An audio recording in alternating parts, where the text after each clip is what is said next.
All right, so let's get started. I'm also recording the session, so those that are not here, they can always have access to it. So good evening, everyone. Good evening, everyone. Good evening, sir. Yeah. Good Can evening. other people hear me? Good evening, everyone. Can you hear me?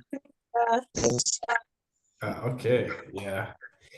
Good evening, good evening, good evening, good evening. Good to have you here. Yeah, good to have you here. Thank you so much for coming around.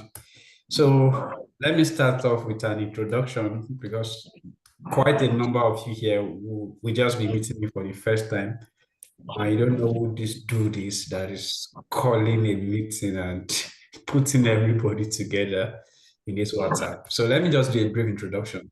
My name is Shino Solomon, and I'm currently studying in Germany. I'm a PTDF scholar and also a DED scholar.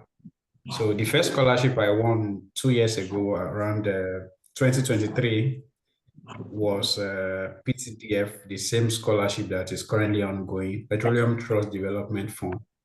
So I've walked that path before. I've walked that path. I won the scholarship, and winning the scholarship also gave me opportunity of winning another scholarship, which is a German government scholarship. So I am currently studying in Germany as a postgraduate student. And the reason why I'm organizing this is to share from my own wealth of experience on how other people can also be helped in this scholarship opportunity. And the reason why I'm doing this majorly is number one is that I did not also get here on my own. I had help all along the way. I had people coming to my assistance at different points. I had groups like this that I also joined at different instances. Okay, why on my PTDF journey. And even the scholarship information, it came at a point where I was not searching for scholarship. Like I wasn't looking for scholarship at all. So the scholarship came at a point where I was not looking for scholarship. All right. So, but a cousin of mine, my brother, saw the link somewhere, sent the link to me. And that was how the entire story changed for me from the application phase to eventually qualifying for the interview and so on. So what we are going to do tonight is very simple. Tonight is just welcome session.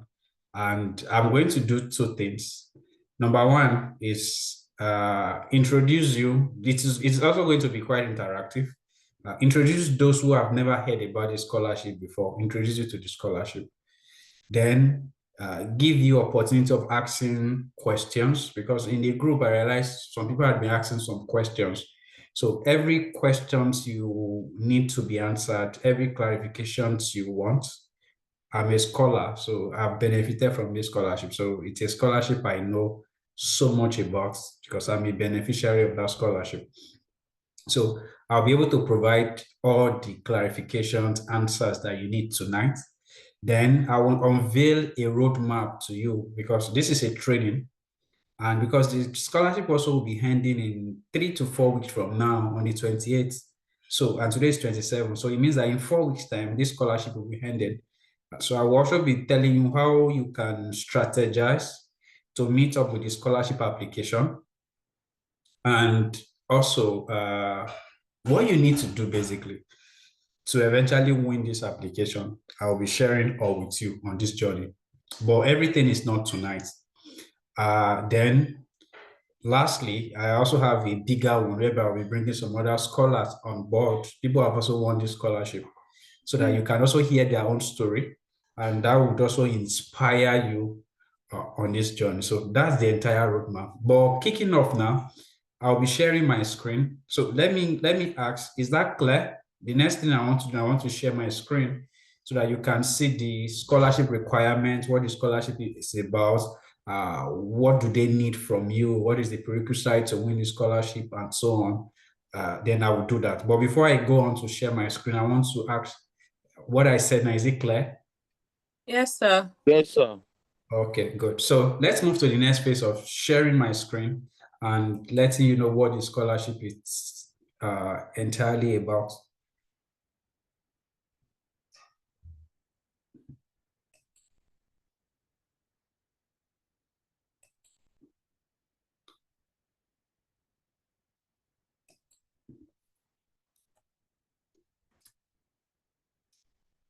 So can you all see my screen? Yes, yes. Please, I need sir. your feedback. What Yes, can you sir. see on the screen? 2025, 2026 PTDF Oh, overseas. okay, good, good. So I want to be sure if what I want you to see is what you're seeing on the screen. Okay, so that we are all on the same page. So let's get started. So I would explain what the scholarship is about. I'm coming. All right.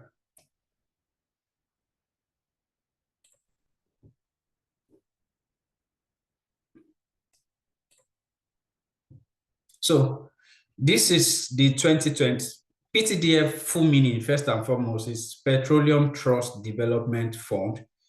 It is a government, it is the federal government of Nigeria organization or organization, I will call it, that has the mandate of doing one thing. It is an initiative of the federal government and they have an objective. The objective is that they want to develop human capital for the oil and gas industry. In simple terms, what they want to do is that they want to build capacity that would, they want to build people capacity or increase human capital that will have impact in the oil and gas industry. So that's a focus and that is their mandate. Okay. So, and what they do is that they have different ways they do that. One of the way, I will tell you about two. One of the way they do that is via scholarship and they call it PTDF Overseas Scholarship. Basically, they take Nigerians, send them abroad to train them so that they can come back home and have impact in the oil and gas industry. So that's the objective. The objective is you train, send Nigerians abroad to be trained in some of the best universities overseas. Then they take the skill they've acquired now and come back home to make contributions to the oil and gas industry. So that's the objective of the scholarship. Is that clear? Is that clear? Yes, sir. Yes, sir. Yes, Okay, sir. so let's go on now. So and now the scholarship is open for this year, 2025, 2026 application circuit open. Another thing is that we'll go through it from the beginning to the end. Another thing is that they have countries they are focused on.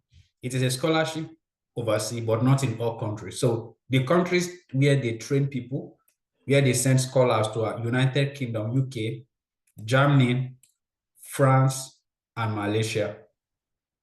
Okay. And at the moment, they also have a new one to it, which is their own training institute in Kaduna, which is College of Petroleum and Energy Studies in Kaduna. It's a new institution by PTDF. So now that you have an idea of what the scholarship is, now let's just quickly read through the beginning. PTDF is a federal, it's an agency. I've explained that. The scholarship scheme was developed to offer candidates the opportunity to benefit from diversified pool of knowledge and facilities offered by world-class institutions, which I just explained to you now. So don't let us dwell so much on that. Let's move. So interested applicants should please note the following. So there are things you need to pay attention to if you are interested in applying for this scholarship.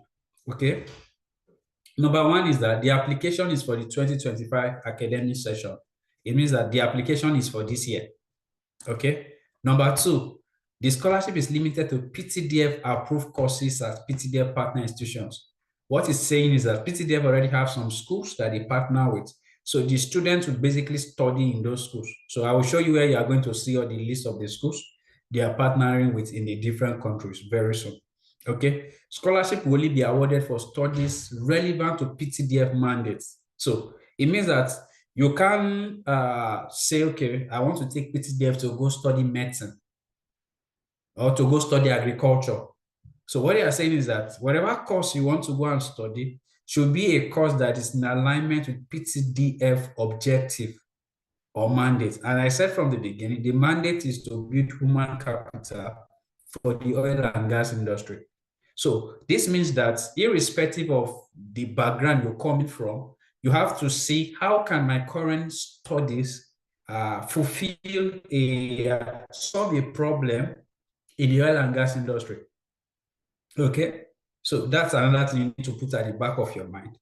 So candidates may be disqualified for applying for program not applicable to oil and gas industry. So if whatever you want to go and study abroad would not have any impact on the oil and gas industry, you would be disqualified because you are not the type of candidate they are looking for. All right. The proposed course of study must also be related to previous studies. What it means that whatever you want to go and study, it's just like maybe whatever you want to go and study should be something relevant to what you have studied in the past. What it means is that your current degree should qualify you for the postgraduate studies you're going for overseas. Okay, so candidates with multiple applications will be automatically disqualified. It means that if you can't have multiple applications, you will be disqualified. Okay, candidates who have been sponsored by the fund in a specific category are ineligible to make another application for the same or lower category. So, for example, somebody like me now who is already a DAD scholar, sorry, I'm missing my two scholarship, but who is a PTDF scholar, I can't apply again. That's what this place is saying. So you have been sponsored by them already. So you can't be sponsored by them again, either for something lower or higher. So you are ineligible. Okay. Candidates who are beneficiaries of any other scholarship from similar organizations are not eligible to apply. What this is saying is that it's just related to the first one. So if you are benefited because they have other, what's it called? They have other opportunities. So if you have benefited from them before, you can't take part in this. So additionally, all lecturers must provide a letter from their vice chancellors confirming that they are not in receipt of any other form of scholarship. So for those who are in the academia who wants to jump on this, PTDF said you have to make a proof from your vice chancellor that you are not a recipient of other scholarship, maybe tech fund and any other scholarship. Okay, so they will need that confirmation, but that's only applicable to those who are in the academia. Excuse me.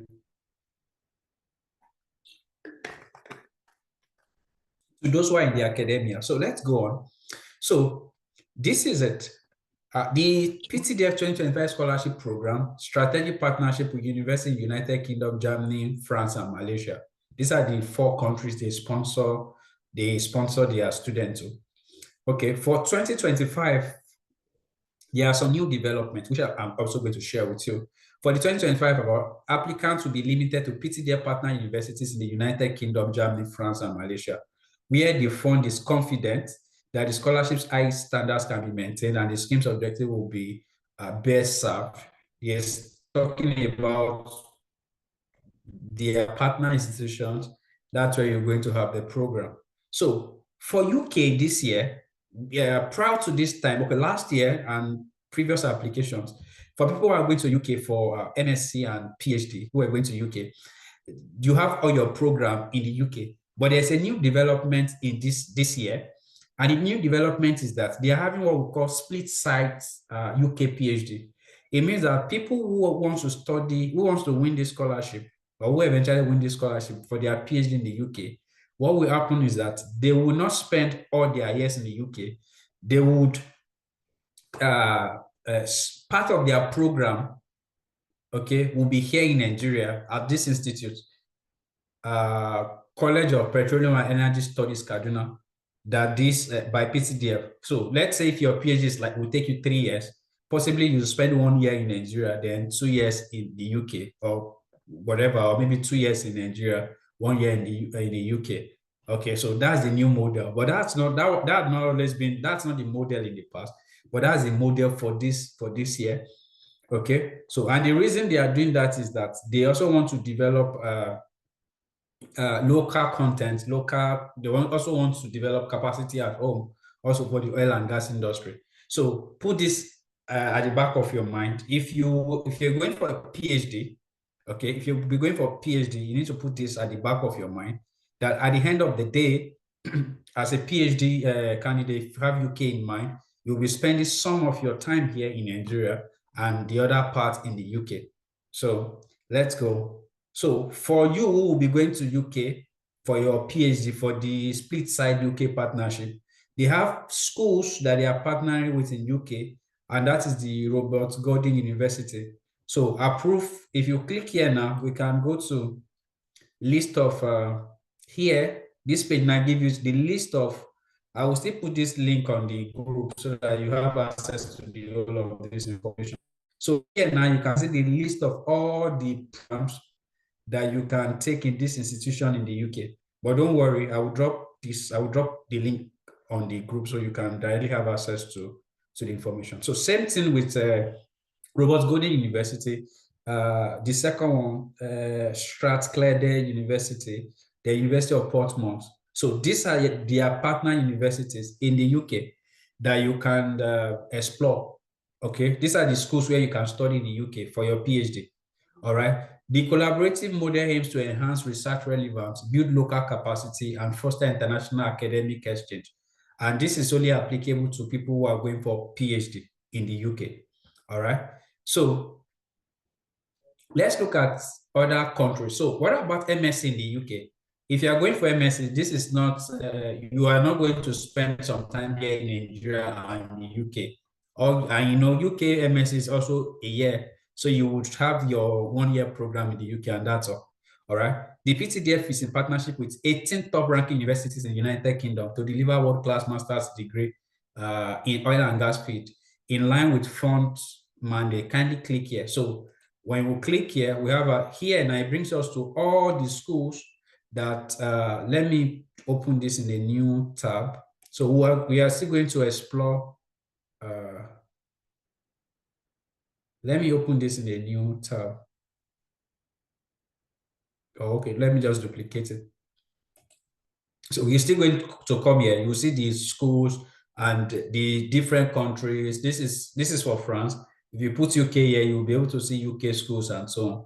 So you send UK, United Kingdom. So these are the different schools in United Kingdom.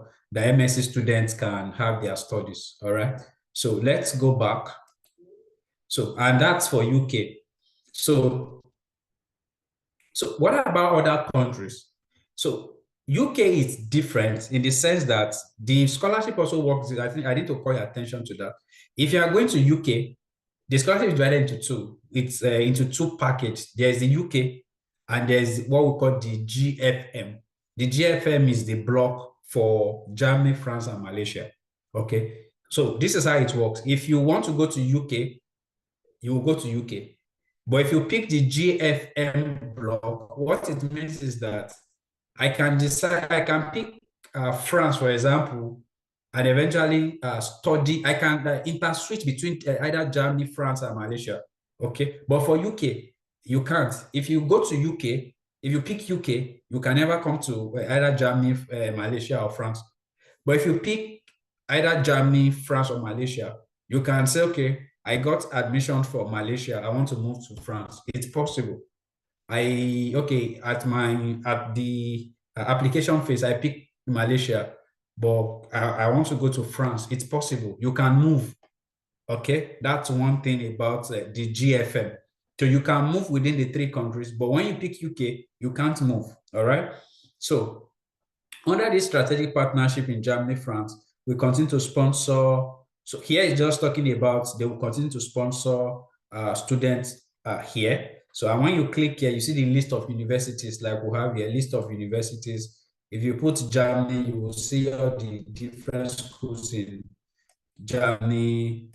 If you put like Germany now, you see all the different schools that they are partnering with. Can you see? You can see Germany, the different universities in Germany they are partnering with and so on. So let's continue.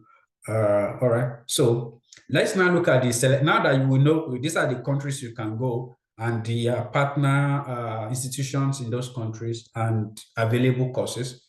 Okay, here also you can find opening a new tab. Okay, I think it's the same. Okay. Okay, it's basically the same. Okay, it's just the same. It's the same page.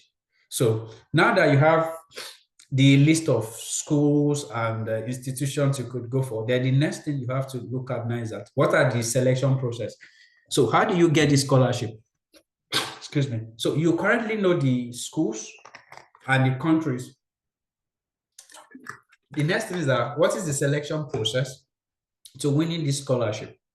So we have to pay attention, rapt attention here. The first thing is that PTDF scholarship are highly competitive. You can't deny that. It's one of the biggest scholarship in the country. So you should expect it that it will be quite competitive. And only candidates who are outstanding across board are selected.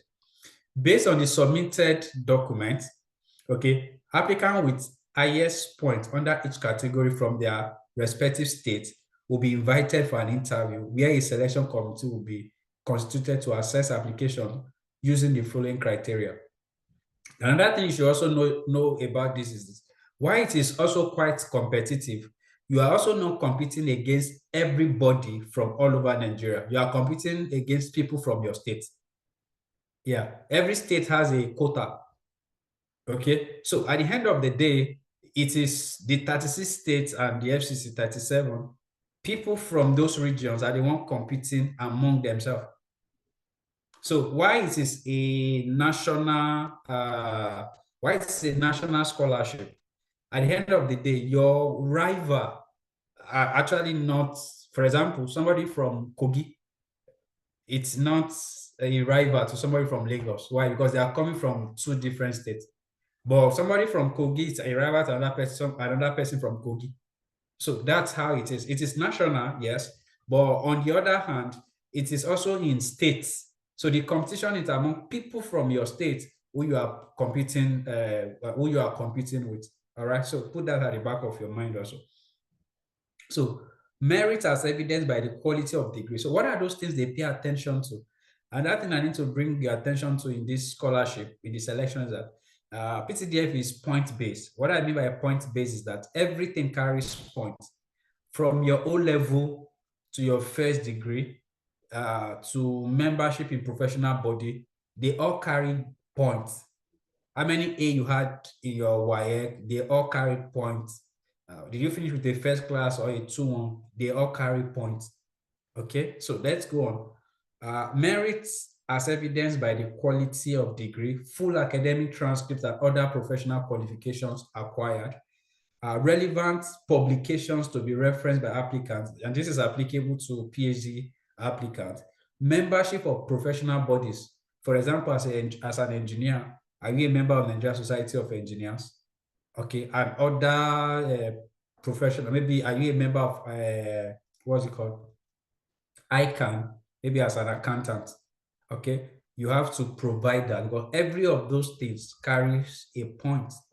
So if you don't have them, you would maybe lose a point or more points to another person from your state who has those things to provide.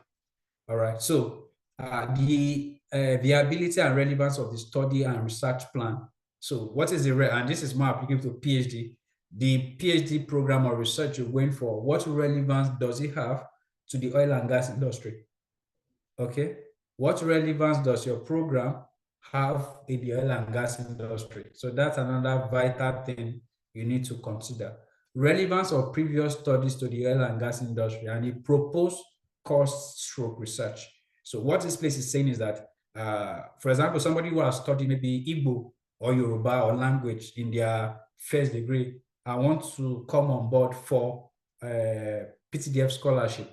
The question you need to ask yourself is that your previous degree, what relevance does it have in the oil and gas industry? Somebody who has studied law. So what difference will their previous degree, what impact will their previous degree have in the oil and gas industry? Somebody who has studied engineering, somebody who has studied environmental sciences, somebody who has studied accounting, economics, and so on, what relevance will their course of study, their first degree, have, or their master's program have on this program they are going for? Okay, so that's another thing you need to pay attention to. Okay, so for PhD, let's look at PhD requirement. That's the general requirement for everyone. So now let's look at what they want PhD candidates to provide. Number one, they want them to have completed their mandatory NYSC. So you should be someone who has completed your NYSC. Number two is that you must be computer literate. You must be able to use computer. Number three is that you must have 5 O-level credits, including English and mathematics in your WAEC. Have a minimum of second class lower, that is 2.2, in their first degree, and a good postgraduate degree. So you can have 2-2 in your first degree. It does not matter, you are qualified. But your second degree, which is your master's, you must finish with a good grade. Okay, so then you have to now submit a research proposal relevant to the oil and gas industry. So for PhD people, they will be submitting a research proposal of not more than 5 pages. So the research proposal should not be more than 5 pages. And what should the research proposal also include? They stated it here. To include topic, introduction, objective, methodology, and mode of data collection. All right. So have a national identity number. You must have NIN fully verified by NIMC before applying for the scholarship. All right. So that's for PhD candidates. So what about MSc candidates? This is what you need to have as an MSc. Number one, you need to have a minimum of second class or part 2-1 qualification in their first degree, or a 2-2. You can also have a 2-2, but your 2-2 also have to be back with relevant industry experience. So you could have a 2-2 with 3 years, 4 years, 5 years experience, then you can apply for this scholarship. Somebody that finished with a 2-2, but maybe they've been practicing for the past 5 years or 3 years and already a member of a reputable association of their industry. Okay, so you don't write yourself off, give it a shot. Since they said 2-2 can also try, don't write yourself off, give it a shot. Number two, they should have completed NYSC, be computer literate. They should have 5 O-level credits, that's minimum. Then write a statement of purpose. So for what's it called? For MSc, they should write a statement of purpose, maximum of 500 words. And what should this statement of purpose contain? Stating the reasons for the proposed study. Why do you want to go? Why do you want to study that course? Why are you traveling abroad to study that course? Its relevance to the industry. This point is very, very important. How relevant is what you want to go and study abroad to the industry, to the oil and gas, and its expected impact on national development? So first, your proposed study, why are you going for that proposed study? What is the relevance of that course you want to go and study abroad to the oil and gas industry? And as a ripple effect, how will it impact on national development? Okay, so number 60, you should have NIN and so on. So that's all. So now let's look at, now that you've seen the prerequisites or requirements basically from PTDF.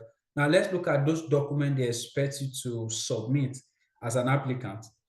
And these documents are mandatory. First, your first degree certificate, or if you don't have your first degree now, you could give them your statement of results. Your NYC discharge certificate. It means that nobody who is still serving should have this, can apply for this because they need your NYC discharge certificate. Or except maybe you'll be rounding up your service before the program closes, then you can begin the application. And so immediately you get your certificates, you can upload. But that will be within this window of now till 28 when the application will be closing. Okay, recent passport photograph. You need your passport photograph. Another thing you also need, which is important, is a local government identification letter. Yes, there's this letter of origin that we get from our local government, or sometimes some people get it from maybe their king or whatever, maybe your local government or your whatever. I think different places it differs. Some community, maybe they get that from their royal fathers, or just this is stated local government identification letter. Go to your local government and request for it if you don't have. But I think most of us already have this because while we're processing admissions in school, it was part of those requirements in those days. Yeah, it's a document I think every one of us should have. So then, master's degree certificates. You should have a master's degree already if you are going for PhD. Then lastly, evidence of membership of professional association. So if you belong to any professional association, maybe Nigeria Society of Engineers, ICANN, or you know your discipline and you know the different associations there. So evidence that you belong to that is needed. Okay, so He now went further and said candidates who successfully scale through the first round of screening will be requested to attend the interview round with their transcripts. So for now, they don't want your transcripts, okay? But they are saying by the time you get to the next round of application, then next round of application is the interview. This is how it works. You will submit now, they will screen and grade. Then some people will now be invited for the interview. If you are invited for the interview, it means you have scaled the first level.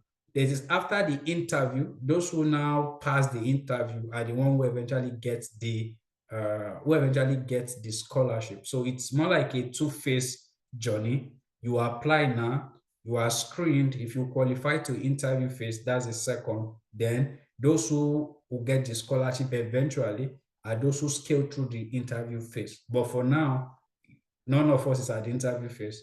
We are still at the application phase at this moment.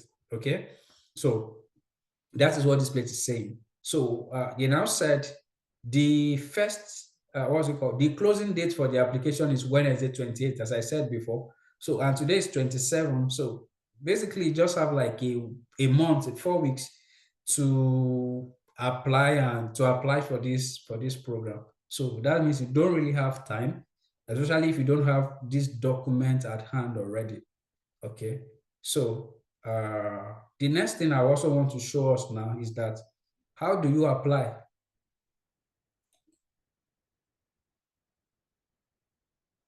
So when you come to this website, it is quite detailed, this PTDF website. They already show you how to apply. And the first thing is that you have to create an account. Okay, so here on this page where I am now, if I click here, it will take it, bring you down here where you can create an account. Immediately, I don't, because I'm already a scholar and I don't want to create. I can't even create because they already have my documents. So when you come here, you create an account, and it will take you to what is it called? It will take you to the portal itself. It is on those portal you will see. It's a simple platform. It's a very simple platform. Okay, it's on that platform you will see where you can upload everything they want you to upload, where you need to fill your details and so on. So every of the information you need to fill, you will see it on the portal. It's not anything difficult. It's all of us finished. We are all graduates, so we are used to those portals where you upload something, write something, fill in your bio informations and so on, then upload what they ask you to upload, and that's all. So that is how the application phase is. So at this point now, I want to stop sharing and take questions. We get clarifications at this point. We'll take questions, get clarifications, then I will now unveil the entire training roadmap to us so that we know what we are getting ourselves into. So let me stop sharing at this point and let's have questions now. Okay, so let's have your questions now. Any area that is not clear, clarifications and everything. So what you should just do for me is that just raise up your hand so that we could have it more coordinated. All right.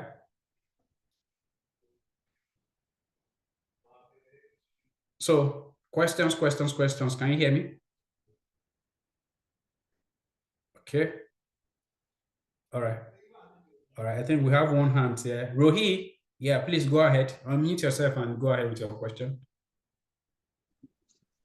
All right. Good evening, sir. Yeah, good evening. I'm happy and I'm so delighted to listen to these elaborate lectures. Though my apology for joining late. I just came back from the work. I just came back from the. It's not a problem. I view my senior colleague status, which is Dr. Okay, I call him Abokim Kure, and then I just followed the link and I came here.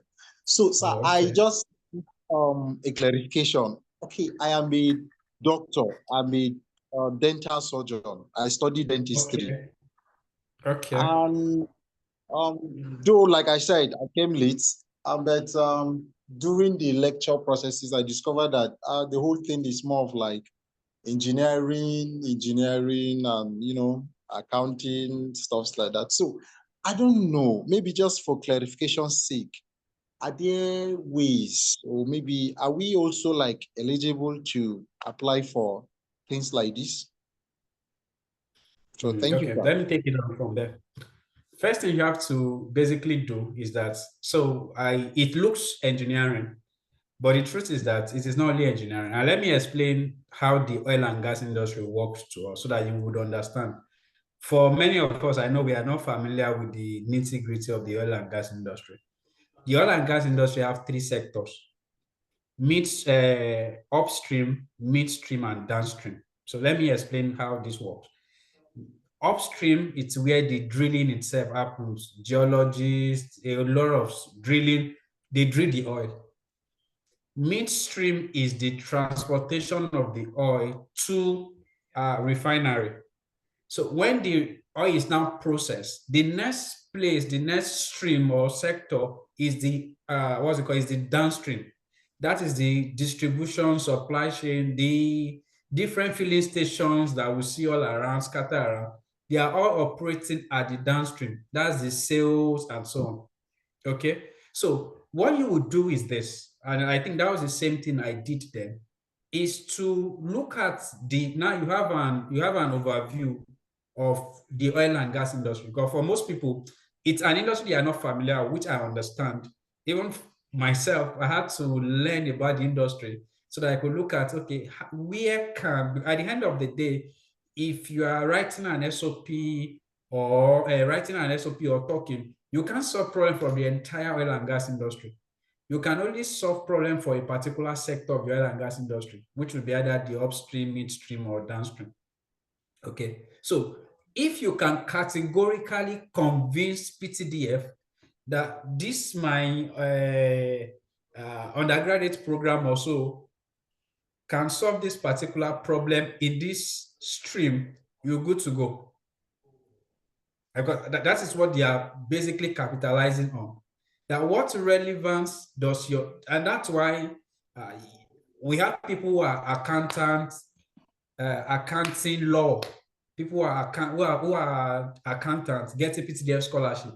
People who are, what was it called? People who are lawyers getting PTDF scholarship. Okay, getting PTDF scholarship because there's something called energy law. Okay, so for you who at this point cannot see, okay, does my discipline come in? How do I tie what I've studied to solve a problem in the oil and gas industry? That is where research comes in. Okay, that's where research comes in. And we are in an age whereby getting information is as easy as anything. Throw these questions on ChatGPT, DeepSeek, Perplexity, ask Google. Okay, use that and say, prompt it and ask it that I studied this course and take this, and this is a requirement of this scholarship. How can, which of this sector can a dentist work in or fit in? Or what contribution can a dentist make to the oil and gas industry? Okay, for me, I don't know because it's something I've not done before at any point. Let me give you a personal example. I'm a civil engineer by training. And if you look at the oil and gas industry, you may not just see where a civil engineer can fit in. So how was I able to come in or tell them that what I've done, it's relevant to the oil and gas industry? This was how I played the game. First, it all started from my choice of course, which was geospatial technology. Okay. For me, because I am a civil engineer, I work on field, I'm on project, and one of the equipment I use on project are total station, level instrument, GPS. So I use that. And if you look at the technology behind them, they are geospatial technology. Now, that is, so I found what I am doing. I've seen a course that I can fit in because I'm a civil engineer. So how is the whole of this now applicable to oil and gas industry? The next thing I did now was to understand the oil and gas industry and eventually settled at the midstream. When I settled at the midstream, I said, okay, at the midstream, what is the challenge at the midstream? Challenge number one, pipeline vandalism. Nigeria was losing, Nigeria had not been able to meet its OPEC quota. Why? Because of pipeline vandalism and oil theft. So it means that midstream need monitoring. And everybody knows that one of the technology that you could use for monitoring are things like, what's it called, drone technology. Geospatial technology can be used for pipeline monitoring. And that was how I was able to say, I'm a civil engineer who had been working with this technology. But however, this technology does not only have application in the construction industry where I work currently. It also have application in the oil and gas industry, especially at the midstream. Okay, especially at the midstream. And this course, geospatial technology, I'm coming to Germany to study, will give me the necessary technical know and skill to help use this technology now and provide this solution to the midstream of the oil and gas industry. Can you see how I played with experience, my profession, job experience, the course I want to go and study, and the relevant sector of the oil and gas industry where it fits in? Are we together? Yes, sir, we are together, sir. So that is how, so it takes a level of creativity, brilliance to be able to tie all of these things together. The initial course I picked, they did not fit in or did not allow me to do justice, wouldn't have allowed me to do justice to my SOP this way. You know what I did? I dropped the course and I picked a course that would allow me, that will allow me navigate through this. Now, what I explained tonight is reasonable. But the course I picked initially was not that flexible for me to be able to tell this story and leverage on, I'm already applying this technology at work. I have field experience, but I'm applying this technology currently in constructions. But this course will help me bring this technology now and apply it and also make references to how this technology is also being applied currently in advanced countries like Germany itself. Okay, so, and those are the level of creativity and brilliance that you have to. All they want to see is that, okay, you want to go and study this and you have studied this. How can what you have studied or what you're doing and what you want to go and study, how can we marry them together and solve a problem in the oil and gas industry? Or profess solutions or bring some returns to the oil and gas industry that will eventually amount to national development. Yeah, all right. Thank you, sir. I think you've done justice to my questions. One more thing remaining. I overheard you said you will drop okay, you drop a particular document, you drop this link on the group. And I think I am not in that group, so I will plead. Oh, okay. Okay. So because that's the only way I could I can't communicate with individual. So it's only in the group. So what I would do is that is Bumi here? One of our admin. Bumi, are you here? Bumi, are you here? Okay, just do me. Bumi, are you here? Okay, she's not on the call. Okay, don't worry. I think what I would do is that before the call ends, I will need to get okay.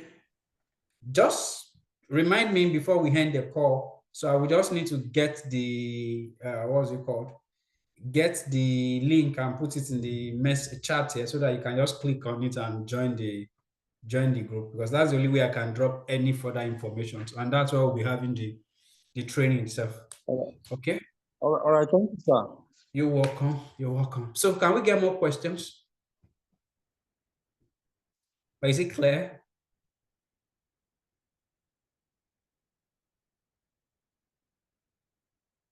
Oh, it seems everybody on.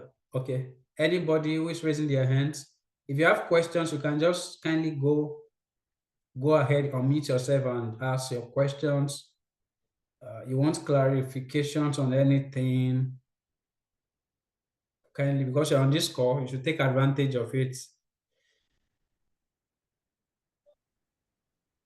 Anybody? Oh, somebody is raising their hand. Who is that?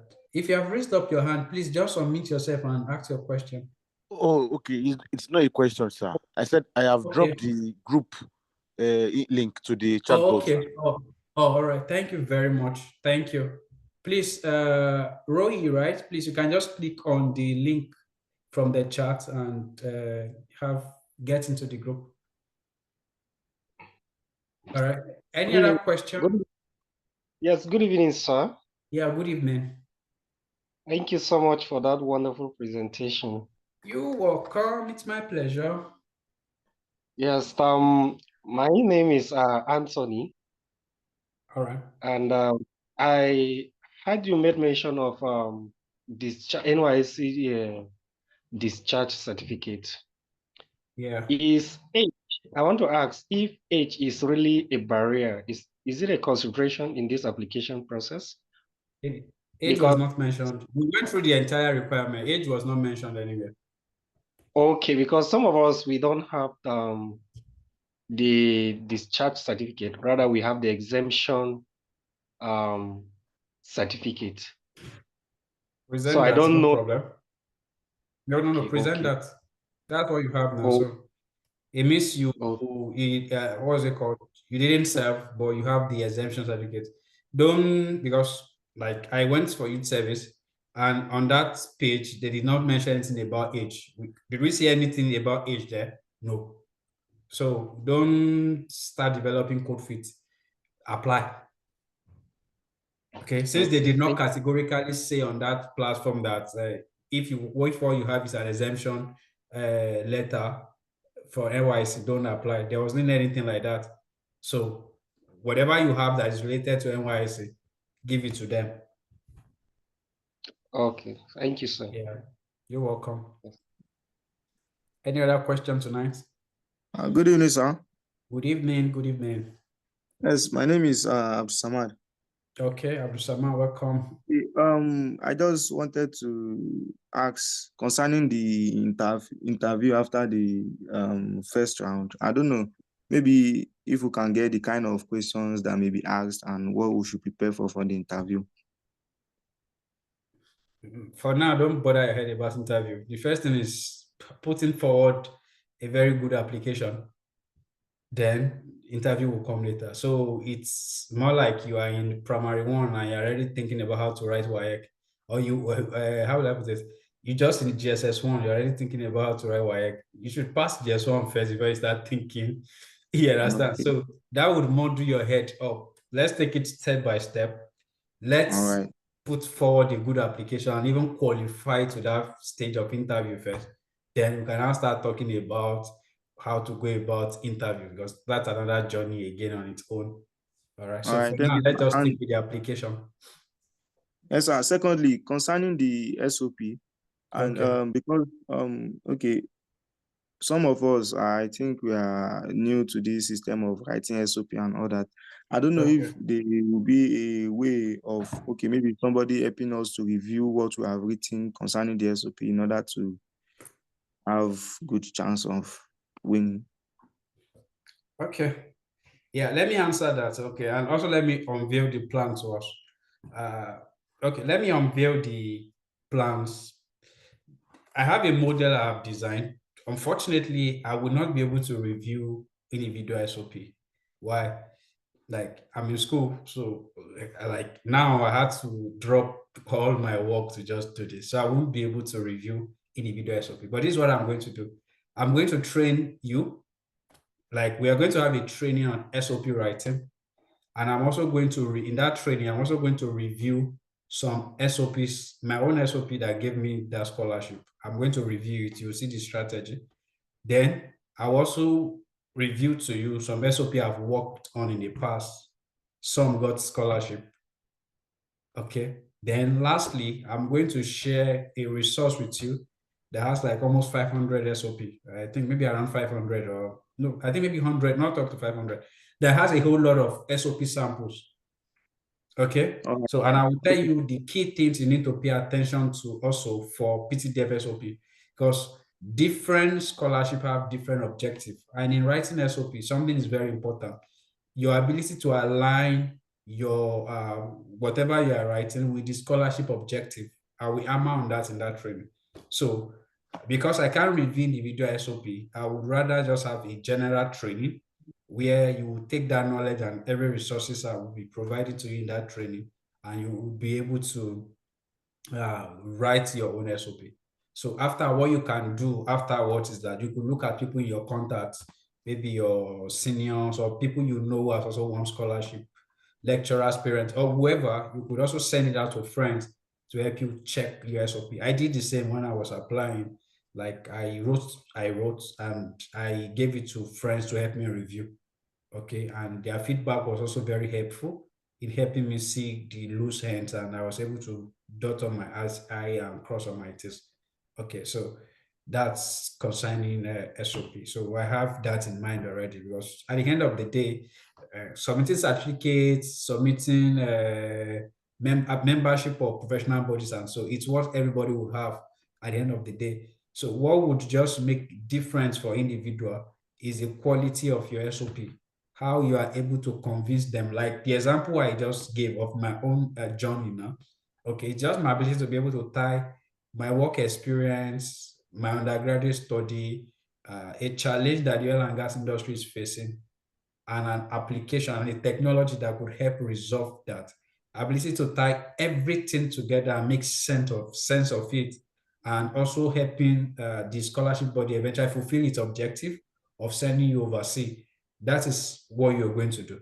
So it's your own ability to be able to navigate through the whole of this, and there are ways around it. Okay, there are ways around it. There is a model. That's the model I'll be teaching us in the what's it called, in the SOP writing class. So in the SOP writing class, I'll be unveiling that model too. So it's not a problem. I have you guys covered. All right. Thank you very much, sir. You're welcome. You're welcome. Any other person?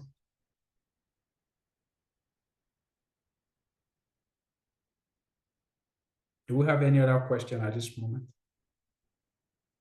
Is it clear, everyone? Is it clear?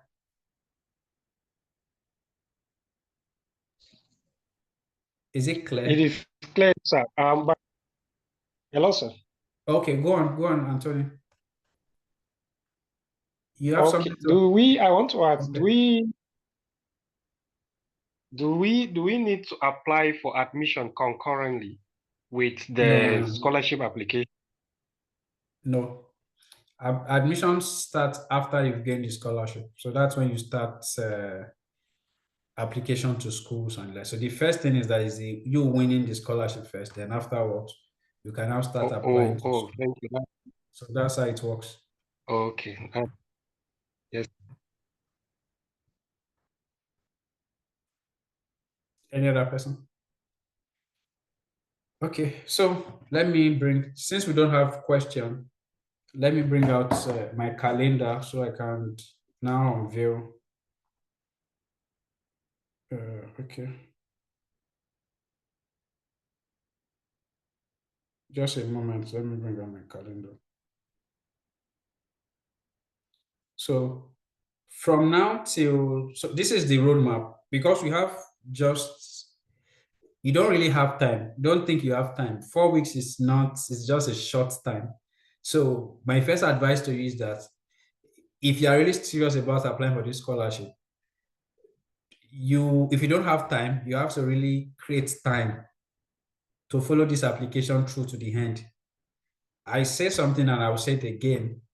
An incomplete application or an application that was not submitted will not land you any scholarship. Okay? So, and in applying for scholarship, you have to put your best foot forward. So you don't just apply to a scholarship like, oh, whatever will be.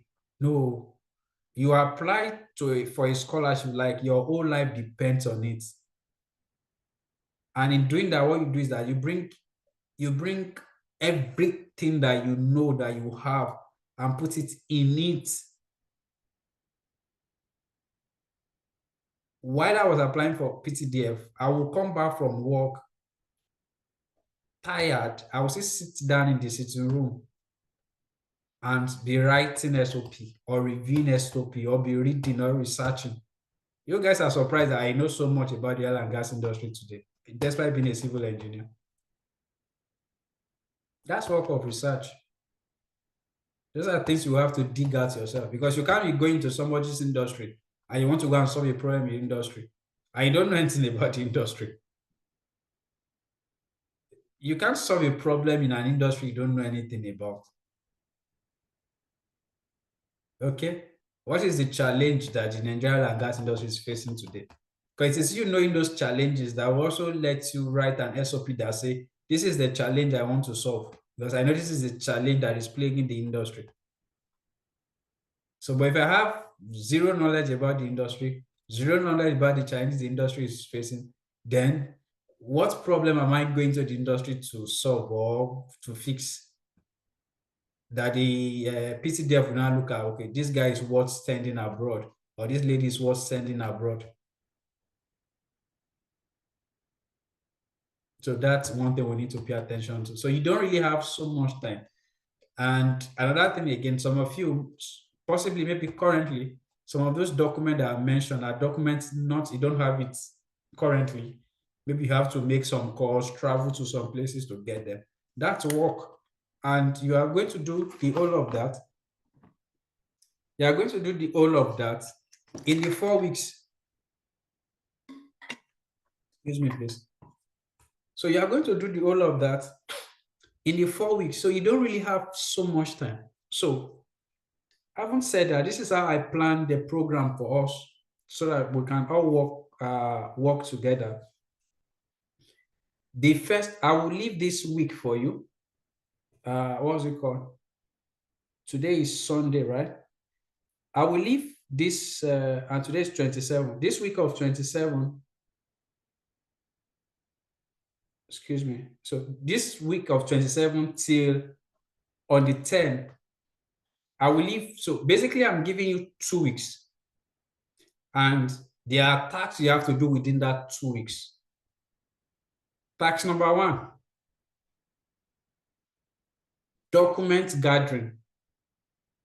You have to gather all the document that is needed for your application. So if you have to immediately leave this call now, leave this meeting now, start making calls or whatever, I don't know. So whatever you need to do at this point, you have to get to it. Okay? So maybe you don't even have your certificate at hand. Okay? Do you have to make a call? Maybe some of you even have to travel to your, maybe your village or to your local government, or go to your, I think there's another one you have in some states. What is it called? A state representative in another state. There's something they call it, license office. Liaison Your office. state license office, right? Liaison office, thank you. So you can also go, so you may not necessarily have to travel down to your hometown. You can go to your state liaison office and also get that document from there. Okay, so those would be the likely move you have to make. But the first thing is that documentation. I will drop the link. I will drop the link in the group, so you can now take your time, read through the whole thing I walk you through now. Look at those documents they are asking for and see how many of them do you currently have. Which one do you have to immediately get so that you will be able to use it. So I'm going to give you from today till on the 10th to do that, which is 2 weeks. And in that 2 weeks also, you have to create an account on PTDF platform and walk through the portal, the informations you can currently fill, your basic information and the like. Fill those informations you can fill, create an account with them. Another thing you also have to do is that on that plan, you also have to do NIN verification. Last year, I think it was around 1,000 or 500 naira, so I can't recall, but you would have to do a verification on that portal, your NIN verification. Okay, so very, very important. So those are the things I want you to use spend these 2 weeks to put in place. And third thing I also want you to use this 3rd week to do is to do in-depth research into the oil and gas industry. As I said before, they have an objective. This is not a general scholarship. There's an objective. An objective is this. We want to train human capital for the oil and gas industry. So if you are the human capital they want to train and you don't know anything about the oil and gas industry, how it works, how it functions, what is the role or the impact of this sector in Nigeria? What is this sector? What are the challenges plaguing this sector currently? Okay, so you really need to know. So you have to read up a lot of materials, newspaper, Google. So at the end of the day, after 2 weeks, I want you to be so knowledgeable about the oil and gas industry that it seems that you have worked there all your life. Are we writing these things down at all? Hello? Are we together? Yes, sir, we are Yes, sir, together, we are sir. taking. Yeah. So take notes and don't worry us if you are Yes, not sir. taking notes, it's recorded. So, all right. So those are the things you have to use your first 2 weeks to do. Number one, I said your Document gathering. Then number two, what should you do? Create an account on the DPTS portal. Yeah, beautiful. Number three, what should you do? Do in-depth research in the oil and Beautiful. gas industry. Yeah. So when I meet or somebody meets you, it seems like, have you been working in the oil and gas industry all your life? Nah, it was the information and research you're able to do.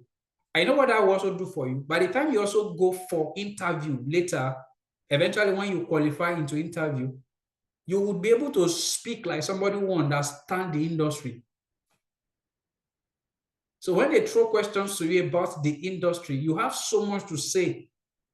I still remember how I was saying so much statistics and the likes about the oil and gas industry during my own interview. Why? Research. And I'm a civil engineer, for crying out loud. Okay, I'm a civil engineer. But where did I get all of those information from? Research, in-depth research into the oil and gas industry. How did I know the oil and gas industry wasn't meeting its pay quota? Research. So use these 2 weeks to do that. So when we come back after the 2 weeks, okay, we'll be having another call. That call will now be for training, SOP training. So when we come that week, we will now do SOP training, whereby I will train you on how to write SOP, how to put your story together to make it attractive. What are those key information you need to pay attention to? And also in that training, review some SOP I've worked on, the one I wrote myself, the one I've had people work on that eventually landed some of them scholarship. Okay, so I would review that with you. Then I will now share a resource with you that has more like a database of different SOPs. So that also gives an idea of reading different SOPs. So when you have all of this information, you can now take that week from 11 to 17 to write your SOP and review your SOP. Can you see? So on the 18th, we'll come back again on the 18th. And what I'm going to do on the 18th is to bring scholars who have also won this PTDF scholarship in UK, in Malaysia, in France, in Germany here. How many of them are available? I'll bring them together on a call like this, where they will share their story, share their perspective.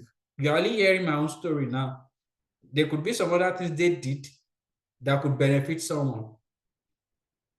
Okay, so at that instance, at that point, you'll be able to learn from them. Okay, also be able to ask them questions, also be able to pick on their own brain. So after that 18, you now have that entire week of that 18 to 24, right? Yes, 18 to 24 to whatever you are able to pick from those people. You can, if it will contribute anything to your SOP, you can add it to your SOP because you have also been able to learn from other people. So from that 18 to 24, you have another 1 week to work again on your SOP. Because at the end of the day, every other thing you did in week 1 and week 2 are just basic documents. You can't change them. If you finish with a 2-2, there's nothing you're going to do about it. You can't change it. The only thing you can change, rewrite, retell, it's your story. And you have week from that 11 to 24 to work on that. 18 is just to bring in other scholars so that you can also see other perspective, other angle, other insight from people who are also been able to work this part in the past. So From that 18 to 24, you can now tidy up everything you need to tidy up.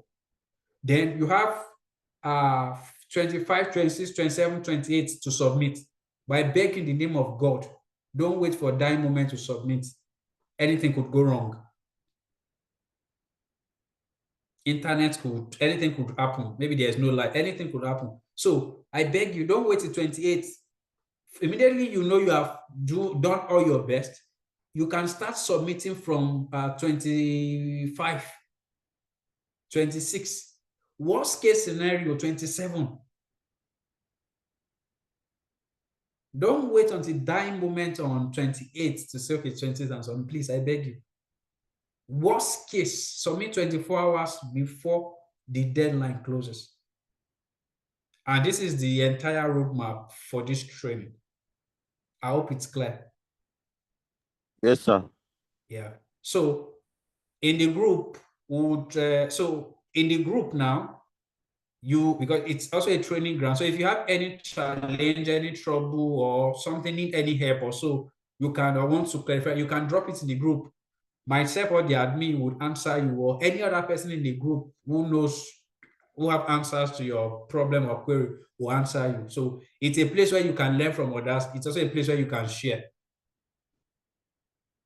All right. So, and that's the roadmap for this training. So by 18, we are done with other scholars coming to speak to you. They have that entire 1 week to complete and we are done.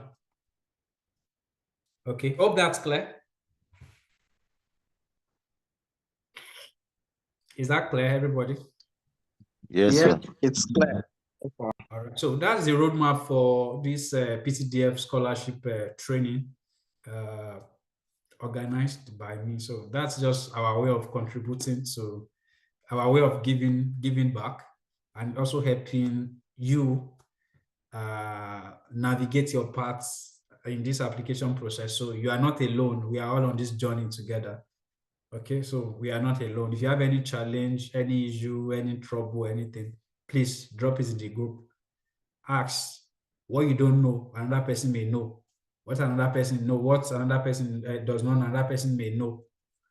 Okay, so we can all learn from ourselves because the people here are not some kindergarten or so. Somebody's talk now, he's a dentist. Are you getting me? They are engineers, accountants, and so we are professionals. So we are professionals. So like you should know the quality of brain that is here. So that means that I can't know better than I can't know better than everybody who is seated here or who is joining this call. So we can learn, share, like rub minds together, share things on the group. Okay, share things on the group. And remember, this is state-based competition, sort of. It is state-based. So I know some people also have this opinion of don't let me share so much so that they don't get to copy me. And so it is state-based. So it is state-based. If somebody in Lagos is helping somebody in Kaduna, they are coming from two different states.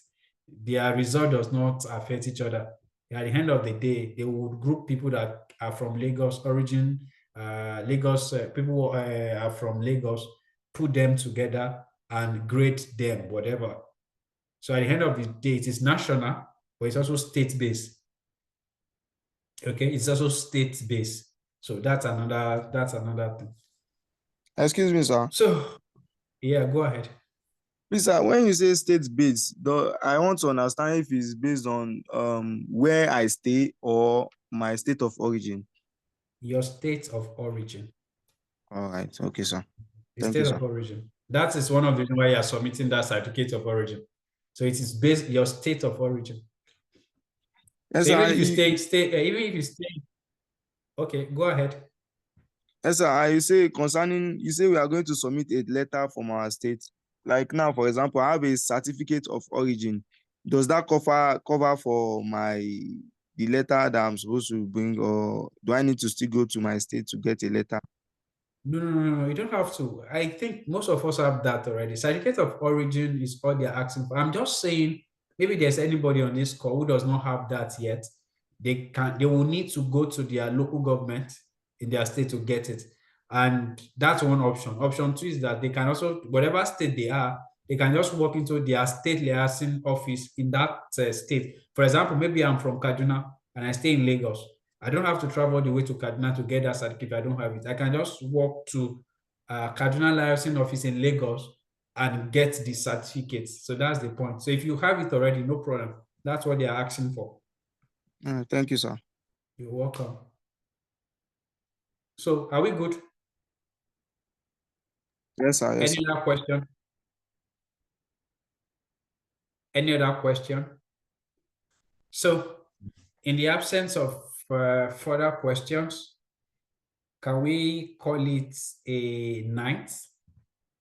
So every other conversations and discussion will be in the group. So when we drop this call now, I'll put the link, this link, I'll put it on the group so that you should start looking at it from this night. And your document, you have 2 weeks to put everything you need to put together, then you can take it off from there. All right. So once again, thank you so much for coming to the welcome event.